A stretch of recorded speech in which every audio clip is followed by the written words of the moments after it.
Mademoiselle Clémence Lemarchand, donc vous êtes avocate au cabinet Pierrat à Paris, spécialiste du droit de l'édition. Merci de répondre à notre invitation. Oui. Du coup, Clémence Lemarchand, le thème de cet atelier, droit d'auteur, dérive et photopillage. Les journalistes, photographes, reporters sont pillés aujourd'hui? Oui, parfaitement. Alors, ils sont pillés de plusieurs manières. Au départ, il y avait le pillage sur Internet, qui est devenu maintenant finalement vraiment le pillage universel. Et puis, il y a le pillage, le nouveau pillage qu'on pourrait appeler de la sorte, qui a été légalisé par la loi Hadopi 1, donc du 12 juin 2009, puisque maintenant les journalistes de la presse écrite et les journalistes photographes doivent consentir à une cession automatique de leurs droits, et ces droits, donc c'est leurs droits d'auteur, pourront être finalement, donneront lieu à une exploitation de leurs contributions sur divers titres de l'entreprise de presse, et ne se limiteront plus à un seul titre écrit, et pas non plus au titre écrit et sa version web, mais au titre écrit, sa version web, et également les autres titres qui seront détenus par le groupe éditorial. Ce qui veut dire concrètement que quelqu'un qui travaille pour un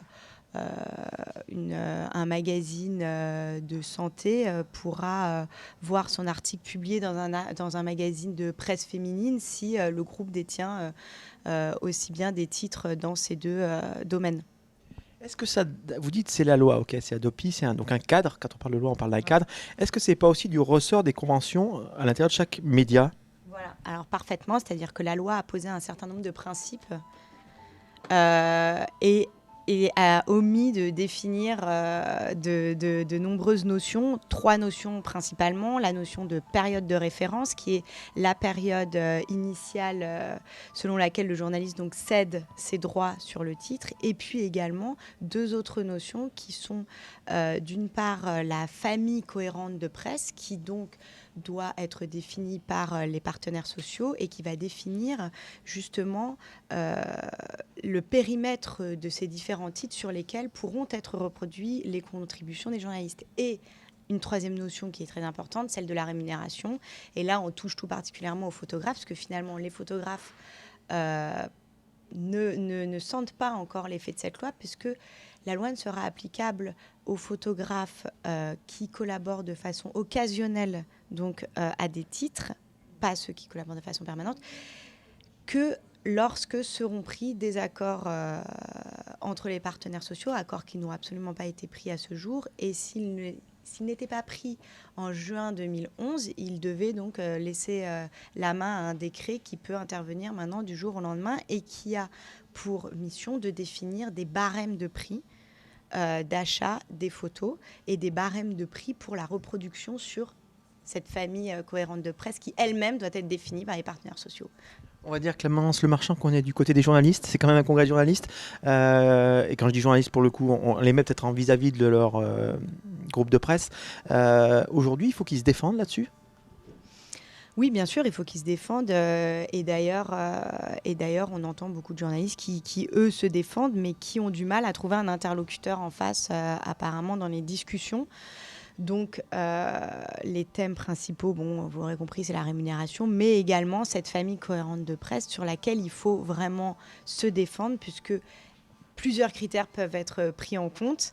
Il y a d'abord le critère capitalistique qui essaie de faire jouer donc les éditeurs de presse, mais également un critère qui serait quand même plus intelligent, celui disciplinaire, c'est-à-dire selon la discipline qui est traitée par le titre en question, pour qu'il y ait une vraie cohérence dans l'exploitation des articles. Et ça, les journalistes doivent se battre là-dessus, bien sûr.